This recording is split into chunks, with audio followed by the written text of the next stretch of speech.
Welcome everyone to Hunt the Habitat. A great dog and a shotgun will only get you so far in the uplands. In this podcast, Ann Jandernaw helps us to attain a more in-depth understanding of the birds we love to hunt, their habits, their habitat, and how those change through the year and through the hunting season. Hunt the habitat, find the birds.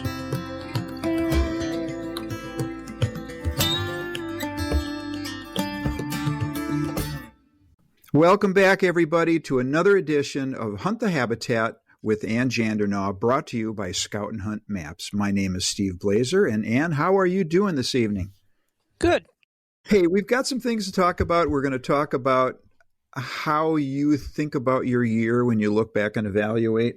We're also going to talk a little bit about when it's time maybe to consider an additional dog, or how you monitor how your dog's doing as it ages. We're going to talk about that a little later. But first thing, and it applies directly to the last two podcasts that we did, you did a video. You posted it on your Facebook page, and it really does a nice job of illustrating what you are looking for in the late season. And you highlight things a little bit. You want to talk about that a little bit?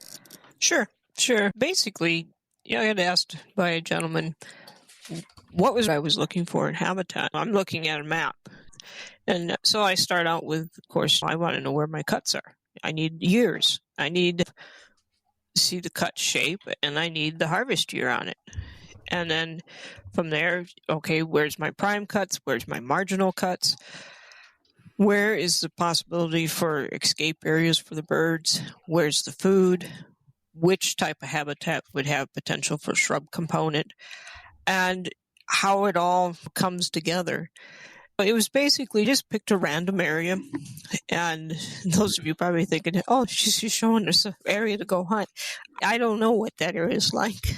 It's just okay, here's conifer. Here's older habitat. Here's younger habitat. This age habitat will probably hold hazel brush underneath it. And this conifer, I can get around it because it's a smaller patch versus a big block of conifer. Once the bird flies into that, it's gone, goodbye, gone, and you don't have any second chances. So that basically was just looking at explaining the best I could how I broke stuff down.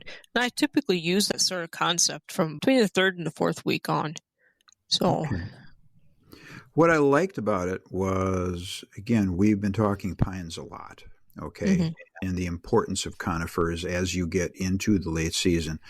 And you highlighted how, in this case, there was black spruce. And you highlighted how you would work that into your thinking as you're looking at the maps. And so much of this late season hunting, it's saying, I want to hit this spot. I want to go over to that spot. I want to hit that spot. And what is where multiple habitats come together. Many times, either the bird flies to the area or it walks. These are short distances. Their habitat, when you think about it, is a lot smaller. And they are moving through one male's habitat. So the male's habitat's 8 to 10 or 11 acres. And the next guy's 8, 10 to 11 acres. So it's a narrow corridor is what it is. And that's why doing the drumming counts in the spring basically gives you a visual of the corridor. Okay. And that's important. I don't have time to run all over trying to find where I want to take a young pup to get on possible scent or birds. I need to know where I've heard the drumming and then go work it from there. Okay.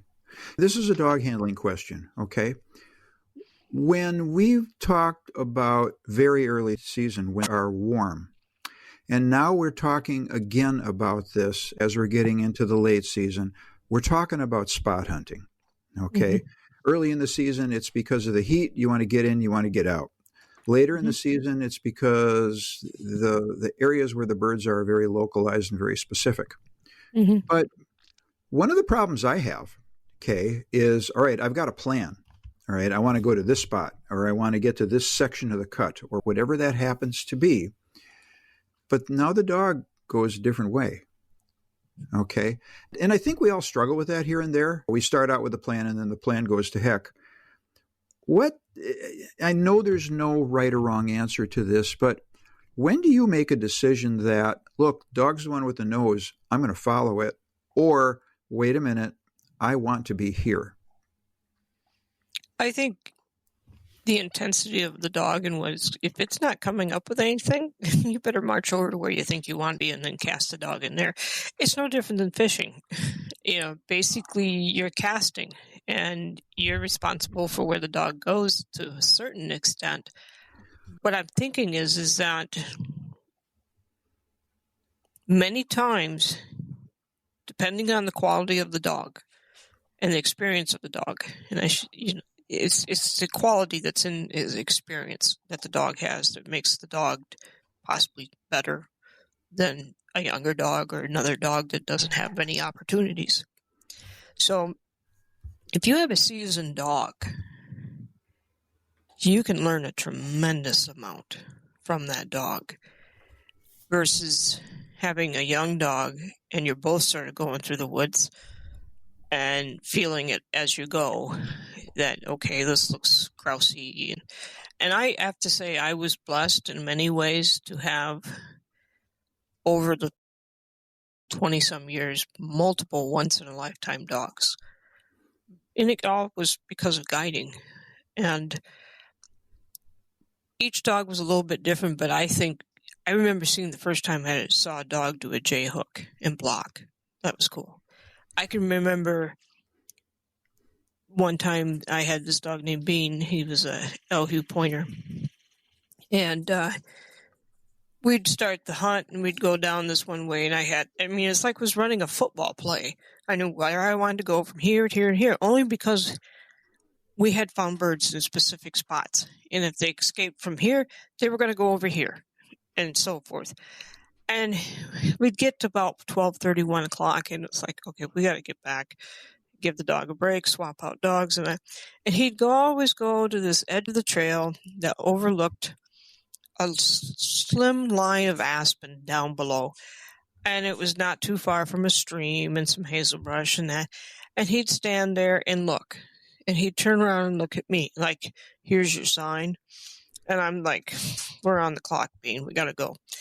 And after about the fifth or seventh time, the client says, because these gentlemen would book me for a week of guiding, I think he wants to go down there. And what had happened was we'd always come in across the top of the hill and then drop down this is about the second or third week of October. And so the birds would come up to the top of the hill in the beginning. And then after they fed and it was getting hot, they would drop down lower. And so he was in his way saying, okay, I know we're walking out, but there's still something down below there. Sure enough, we went down there and we flushed birds. And it was like, okay, and I've had him do that and other dogs do that many times. But typically, if you're far enough from an edge or where you think the bird wants to go escape, and if that dog isn't picking up any scent, keep working toward your objective. Because this time of year, most of our objectives are closer to an edge where it's going to get denser.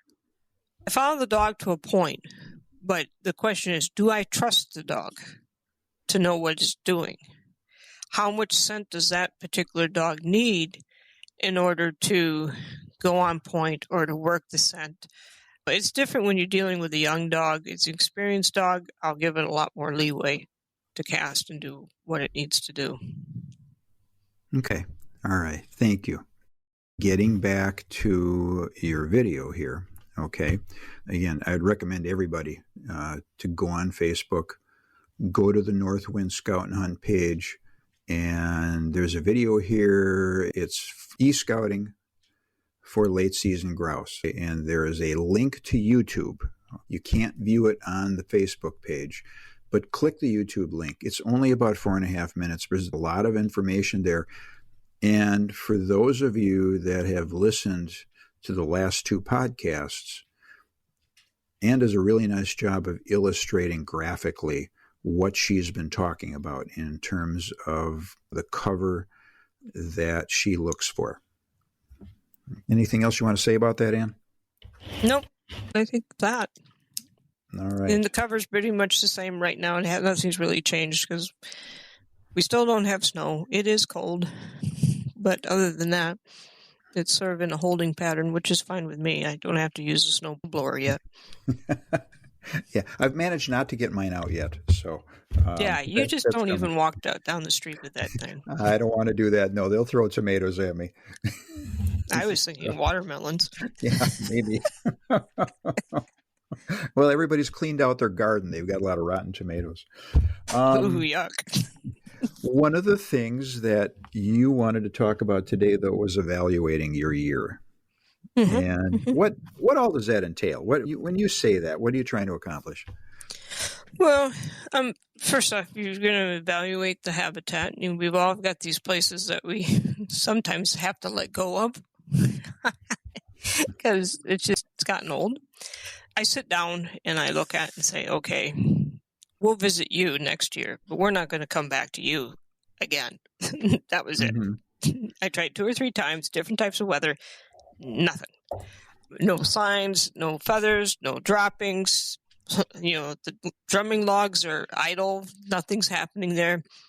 It's time to move on. And I look at how many new cuts that I found. And so I always try to have 25, maybe 35 cuts that I want to go check out every year. Mm-hmm. And some of them I write down what my weather was like and what dog I had and how I thought the dog did. And was there any opportunities for the dog to really show me what was in that cut? Because, I can walk through a cut and look at it and say, oh, yeah, here's some feathers or here's some droppings. And, yeah, stem density looks right. But no, I can only do so much. I need a dog out there telling me, yep, I'm interested here. We're tracking multiple times and track release. And I even put down if I think there's been a lot of pressure in the cut mm-hmm. and where I find the birds if I do find the birds. If I'm in a cut and I'm getting a lot of runners, right. They've been pushed a lot, but that there's still birds there. Right. Okay. But that also may be an indicator that there's pressure on that cut, right? Yeah. And you just need to hunt it different. Okay. Or wait for everyone to go home. Right.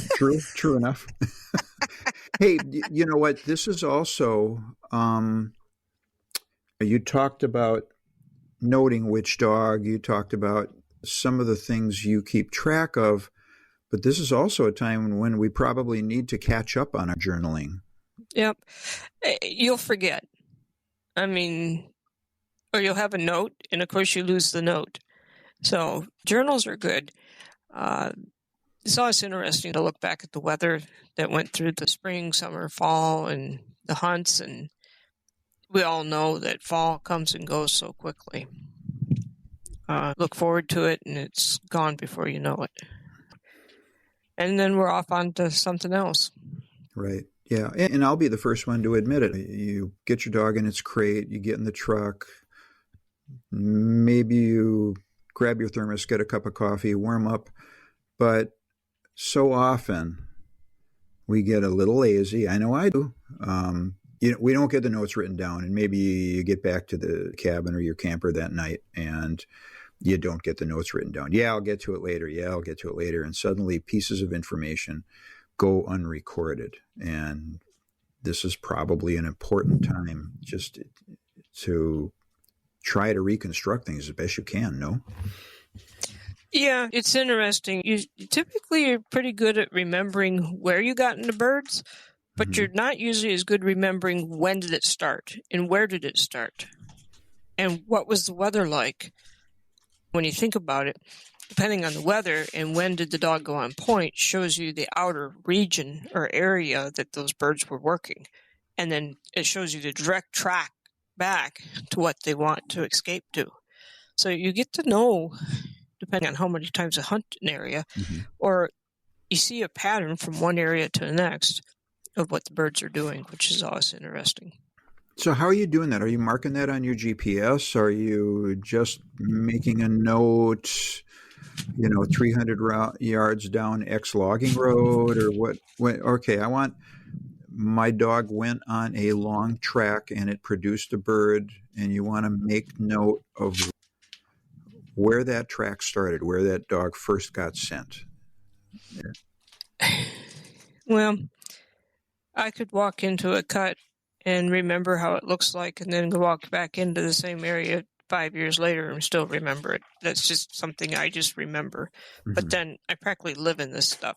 Yes. So if you asked me to go in the city, I'd be so lost, it'd be horrible. I'm very serious. I do not like being in cities. They're almost claustrophobic to me. I tolerate them, but that's about it. But in my mind, when I'm looking at the habitat, I'm looking for changes in the habitat. Mm-hmm. So sometimes it's not so much the fact that you have a cut. You need to look at a cut and say, where does it change? Where is the change subtle? Or, we just started picking up hazelbrush here and there was conifer over here. Like on Scout and Hunt is being read by the Carry Map app, you can actually track yourself through the whole cut so you can see where you're at and how that looks. Okay. And you can start a track and end a track, and you'll see exactly where you went and where you shifted and everything. There's something important here that you said early on, and it's got me thinking here a little bit. You said you're looking for droppings, you're looking mm-hmm. for feathers, you're looking at drumming logs. Again, many of us, we do look around, and if we see some high bush cranberry or something like that, I certainly will mark it. I'll mark it on my GPS. If I see some dogwood, I'll mark it on the GPS. If I get multiple flushes somewhere, I'll mark it on the GPS. But you're looking down a lot. You're not just looking at your dogs, and you're not just noting flushes. You're looking at the ground a lot, aren't you, Anne? Mm-hmm. Ground cover is important to me because if it's all weeds, you're not going to find grouse typically. Mm-hmm. And I'm thinking about what can chicks go through. Or like one person was saying to me, said, well, how do you know those pines are going to hold birds? So basically took them underneath the pines there, and I said, you see what I see? Oh. And I said, let's shift over there. I said, nothing. Now let's go over to this bunch over here. Oh. But was grouse droppings all over the place. I said, now, what do these two groups of trees have in common that one doesn't? That has nothing. The branches are lower. I said, yes. And it was afternoon, and see how the light's casting in there? Now, they'll use a different tree that faces to the east to catch the light in the morning, if it's going to be a nice morning. It's the same concept of the branches. So I'm looking for anything that those birds want. I'm thinking about what the birds need all the time. And they don't have time to lounge around a lot. I mean, once they get the crop full, they settle in, because really the more they move around, the more they're sitting ducks, so to speak, or moving ducks. and they're attracting attention. So these birds like to be in the shadows, and I've mentioned that before. When I was guiding, the guys would ask and say, well, how do you know there's grouse in here? What makes this cut so special? And then the one friend looked at me, and he says, I probably shouldn't have brought him. I said, why? He says, you're going to get a lot of questions. I said, that's okay. He says, well, this could be just any old cut. And the guy turned around and he said, trust me, I've been out with her enough that this isn't just any old cut. What, have you been here? I said, okay, come over here. I said, and you're not going to laugh at me when I started. How many feathers do you see on the ground? And on the logs? And on the rock? Feathers on rocks and logs and ground? I said, yeah. And he couldn't find them, but the buddy could. Okay. And he says, I see 3. I said, I see 8. I said, here's the thing. Justification that we are in good habitat. grouse feather here, grouse feather here, grouse feather here. I said, oh, and here's droppings.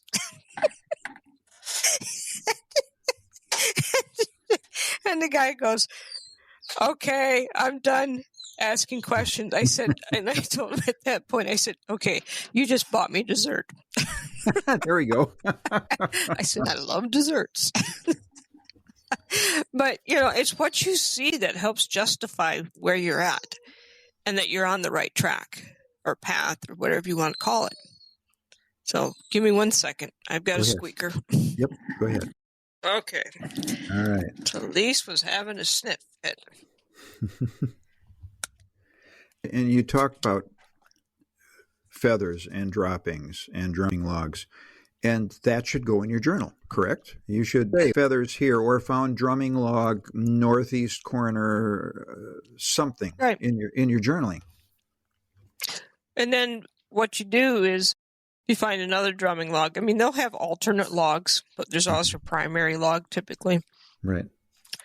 But look at the pines and look under the pines not too far from there. See if that's being visited. Look at where the pines are facing, what direction they're facing. And a lot of it is if you come in, do you hit scent at a certain spot? Or the dog starts to give you a heads up that it's birdie. It's picking up scent. Mm-hmm. All those things are important because in the end, it tells the story of what you're looking at, and it helps verify that you are in good habitat. And you look at the time of year and factor in your weather and all of those things. And if you get a bird, check the crop. And then check the crop to how fresh it is, or is it fermented, or is it full, or if it's partway full, so to speak. When do you think it was last eating? Those are all interesting things. It's just, I've always found it interesting. These birds are not easy. I think that's why everyone enjoys them. It's like playing chess in the woods with a bunch of moving targets. But there's a lot to learn. And it's a lifelong challenge to understand them. So you're evaluating cuts. You are making sure your journaling is up to date. What else do you do to evaluate your year? Dogs. As a dog gets older, there's things that I look for. The change in the gait, the ability to have stamina in certain temperatures. How long can they keep the rhythm?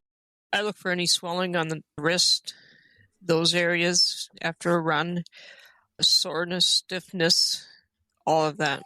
Just something to give me an idea, is the dog starting to have a little bit of trouble? Dogs will run on a lot of heart. They will keep hunting and pushing themselves till they collapse. Dogs have a lot of heart. And many times they can look like they're perfectly fine, but they're not. And it's our job to be able to see these, spot these signs, and to know that, okay, that dog is on borrowed time on this run. I mean, he's pushing himself to go through it and to continue, but the gait's off. There's maybe a little wobble. But especially with older dogs, you'll get swelling around the wrist. You'll also see them stiffen up quite a bit after some of the runs or multiple day runs. Sometimes people expect their dogs to jump up on the tailgate, and that's not a good thing, especially with an older dog or a younger dog, really. But recognize when your dog is starting to get older. At the age of 8 or older, everything past that's a gift. You need to keep the dog in excellent shape. You need to keep it in good shape coming into the hunt, during the hunt, and even after the hunt and through the rest of the year. Otherwise, it takes that much more to get them back in shape when it comes time in the spring that you want to take them out and start doing some training. Many times it's the first 5 or 6 or 7 training runs that you will overdo it. So I'm just watching the dogs and saying how fast they recover, their gaits, are they stiff, overall performance. I'm looking at a 10-year-old dog and saying, well, you are definitely getting older and time is catching up with you. So at 8 years old and on up, you better start thinking about what you're going to do and what you can do. Well, you're making me nervous here because my Hazel's 8th birthday was 4 days ago. And you and I have talked about this. We haven't talked about it on the air at all, but I'm leaving for North Dakota tomorrow morning. My wife and I have talked about this. My hunting buddy and I have talked about this. I'm going to have to start throttling her back just a little bit and not, and maybe some hunts she's probably not going to be on. It's going to be shorter hunts. Yeah, because we're going to be out there for 5 days. They'll both be pretty shattered by the time we get back. Heck, I'll be shattered by the time we get back. Let me ask you this. Mm-hmm. It's going to be cold out there. Mm-hmm. And they ride in the back in the truck in the crate. Nope, they are in the... Okay, good. They are in the back. What I have is, so I've got a Ford F-250 and I have the seat folded up, and then those of you that have one of these trucks, or I think a lot of trucks have the same thing. I have a shelf built where the kennels are back to back, and they're inside the truck. Okay. Yeah. So I used to have them in the back of the truck, and I had a huge bedspread that would cover both of the kennels so that they can share warmth. Right. But they're just happier, healthier if they're in the truck. That's my opinion. And again, to our listeners, a lot of you can't do that. If you've got 3-4 dogs, or if you're bringing 2 buddies out hunting, okay, you need that back seat. You have to put your dogs in the back, or they're in a trailer or something like that. So not everybody has the ability to do what I do. So a lot of people do, but especially this time of year, it can be legitimately cold back there. I just think they recover better if I can keep them slightly warmer. Yeah, I travel a lot with the dogs, and even though I was like in a Ford Expedition, I would take the Mud River covers, and if I knew I was going to be in really cold climate, I'd take the cover off. I'd take bubble wrap, that insulation bubble wrap. Sure. And cut it, tape it to make a 4-sided sleeve that would go under the bottom and the top and the sides. And then I'd slide the Mud River over that. Okay. And it worked really well. I was at one place way up north in Canada at one time, and it was 26 below. Oh, wow. And the dogs were traveling with me. We weren't hunting at that point, but just traveling. And I didn't have the opportunity to bring them in. But I always hang a bucket inside their crates for them so they can have water. And I ended up even putting insulation doubled up underneath the crate.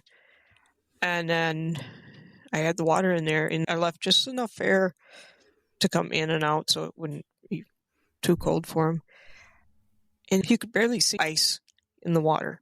And the dogs were perfectly fine. They were comfortable, and they had plenty of bedding and everything, but you're going to look at the temperature. But one of the things, too, with older dogs is making sure that the crate size matches the size of the dog as best you can, and that they stay warm, and that when they come out, that they are basically not cramped. I've seen a lot of guys put some big dogs in small boxes, and it's pretty rough on those dogs, especially when they get cold and they get older. Yeah, and I think most of us know this, but they need to be able to stand up and turn around easily. Not trying to pin their nose on their butt in order to turn around. It's crazy. That's not natural. I'm just not too much of a fan of that stuff. Because I looked at the sled dogs. I mean, I was going to ask them to perform, and they wanted to anyways. But we'd have our first run on Saturday, and then Sunday morning we'd have this next run for competition. And they had to be feeling fantastic, in top shape, not stiff, not sore, in order to get as fast a speed out of them as I could. So how you take care of them over the length of their life is how long you're going to be able to hunt them. Talking about keeping them warm and comfortable, one of the things that I have done, a lot of us have indoor-outdoor thermometers. Mm-hmm. So it's a little Bluetooth device, whatever. You put it on your back deck, and you put a sensor on your back deck, and then you put the thermometer somewhere in your house, usually in your kitchen, and you can see what the interior temperature is. You can see what the outside temperature is. And I've done that. And this was back when my dogs did spend more time in the back of the truck. Again, I had a huge bedspread over them, but wanted to make sure that they were somewhat comfortable. And I would keep that. I would take that sensor, screw it into the interior of one of the kennels, and then I would take that thermometer and put it in the truck. And I could see things were getting out of hand, and they didn't. But it was just peace of mind for me that I could see how they were doing back there. Mm-hmm. And they're cheap. I mean, you can buy those for $12, $13. Yeah, being comfortable, and also whether it's hot, knowing that as well. Yeah, you're right about that. That's a great point. So, but no, I mean, it's just, this is the time of year that I look at the dogs, their age, where they're at, how they're performing, and then also what length of hunt were they on? How long did I actually have them hunting, and how many times, and how tired were they? So those are all the things. I start getting calls this time of year. Well, I thought the dog would make it through the season, and it didn't. It's time to start looking and getting ready for another dog. So, I mean, that's all part of the evaluation besides the cuts and everything. It's no different than saying, well, I'm not buying these boots again. And when it comes to another dog, and this is an individual decision, okay? It's based on family. It's based on your own situation. You need to think ahead a little bit, don't you? You can't just, a puppy, you can get some hunting done, but really, for those of us that spend an awful lot of time in the woods, and if we're a one dog or a two dog household, we need to think ahead, don't we? Well, some of the bad combinations that I see is, guys come and they say, well, I need to get a started pup. I want a male. And next thing I'll ask, I said, what do you have at home, male or female, and what age? Well, I have an older male. He's 10. Intact or not intact? Intact. And so the writing to me is on the wall there that, and I'll say, the next thing is that I'll say is, other dogs other than that male? No, just that male. And you and I both know that in a matter of a year or two, he's about 10 years old, that dog is going to be around in 11, 12, 13. Okay, the pup's going to be 2, 3 years old, coming into its own. Yep. There's going to be a little dominance discussion. There's going to be an issue, and you'd be wise to neuter that older male unless you are going to be using it for breeding, and there's probably going to breed them to about 10 or 11, and that's about it anyways. But to neuter it, and if you neuter the incoming dog, wait till it's 15 months to 24 months of age, or spay, either one, and have some peace in the family. So many times that these dogs, all of a sudden they go from where they've been to a new experience, and there's a territorial thing. You may not be realizing it, but you don't maybe see the side glances. You don't know or hear the silent growl, that low rumble in the back of that dog's throat that young dog is hearing. There's just a lot of things to watch, and sometimes people just don't look for those things either. So getting the house ready, getting everyone on board for a change, and do you have enough time for a pup? That's the other thing. I mean, It's just, you're going to have to look at your own situation, decide, what do I really need? So. Okay. And what about females? Are there things we need to think about? I've only ever had females. Is there anything? No, if you have a grumpy female, then you probably have an issue. Well, they don't start out grumpy. Well, it can happen. I don't guarantee you that one. I've seen them start out grumpy. I've seen them be grumpy at about 4.5 to 5 weeks and be the dominant one. Yeah. All of a sudden, you're at the food bowl, bam! Just bowls her way in. I'm like, here's your sign. Well, honestly, the biggest thing that I've seen is that when you talk about territory and dominance, you're part of the territory. And of course, you bring a puppy in the house and everybody wants to give the puppy a lot of attention. And now you've got a dog that is, 5, 6, 7, 8 years old, sometimes older. That's really been the queen of the house. And yeah, you still love that dog. You still spend time, but that dog sees you sitting in the rocking chair with the puppy sleeping in your lap. They see all that. Well, someone better be ready to sit with the older dog. Yes. Because you need to balance things out. You have to have time for the older dog and time for the pup. So for the average guy, okay, and I'm in this boat now, okay, so it's very applicable. You've got an 8 or 9 year old dog, all right, and you hunt a lot, okay.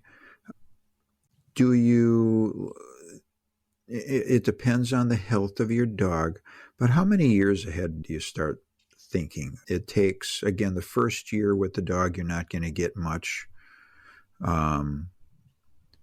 If they point birds, it's fine. If they don't, again, you may or may not get that. Are you looking at bringing a dog in maybe 2 years before you think you really need one? That's a really wide open question. It's probably not it's even all fair. over the board. I mean, there's a couple things. First off, don't hold the pup to the same standards of another dog in looks, ability, and anything else. I mean, you can't recreate the past. Right. And if you like a certain style of dog, you better just go after that style because nothing else is going to be what you want anyways. You want a straight up tail, you better stick with straight up tails if that's what makes you happy, or vice versa, whatever. But you basically, if you only hunt 1 week out of the year and then just a couple, little weekends, you'd be better to get, a very well-started pup or a started dog. And what happens a lot of times is they keep going back to the well, so to speak, the older dog. And sometimes that started pup, you can train a started pup up for someone. And then the next thing you know, they're putting it in the truck because the pup wasn't finding as many birds as the older dog. And they forget, this is that pup's opportunity. Right. And they're more interested in shooting birds than they are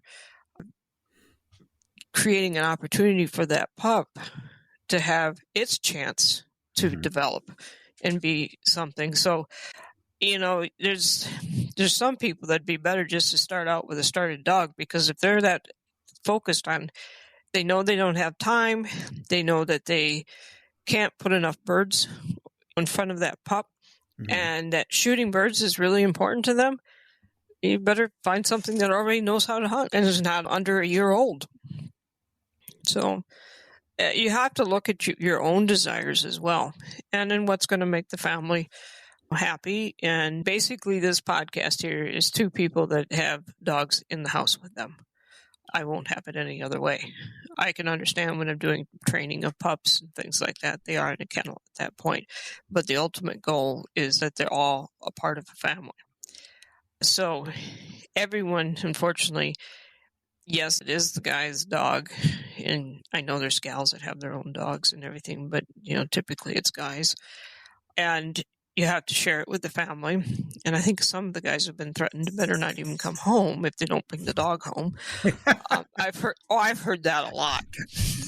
My wife said that I better not even come home if I don't bring the dog. And just like, well, you know where you stand. You know where you are in the pecking order, yes. Yes. Yeah. The dog comes through the door and she's loving on the dog and looking at you. Oh, hi. Okay. Oh, I love you, little guy. I can just see it right now. I think there's a lot of things. Write down a list of what's really important and what will keep peace in the family and still accomplish your goals. The key was peace in the family. Well, and you know what? We're joking about that. We're laughing it up. No, it's true. It's absolutely true. These dogs hunt for us in the fall, and yes, we run them all year long, okay? But they're family members 12 months a year. Mm-hmm. Mm-hmm. They take a very special, very important place in our lives. Comes September, October, November, December, maybe into January. But they are family members all year long. And everybody's got to be on board because they are part of the family. And yes, I've heard something similar. Although when we get back from a trip, the first thing is not, oh, how were you all? It's showers, all three of you now. Cripes. Did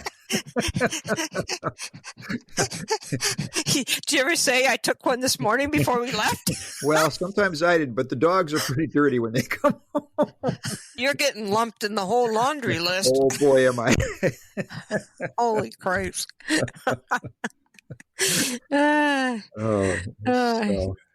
There's those little things here that, is important. I always get a kick out of it when a guy shows up with his wife and then he starts seeing the wife fawn all over the dog and everything. And I'll be watching him because, of course, he'll look up at me and there'll be a grin and I'll wink and he just gives me a slight nod. In other words, the communication was, yes.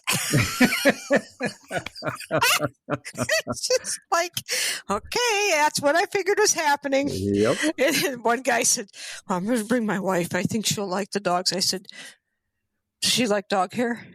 I don't know. Make sure she wears something that the dog hair won't stick to. Oh, that's a good idea. Yeah, but I think most of our wives are sophisticated enough to know that puppies turn into dogs. Yeah, that's true, but it's been hilarious. Oh.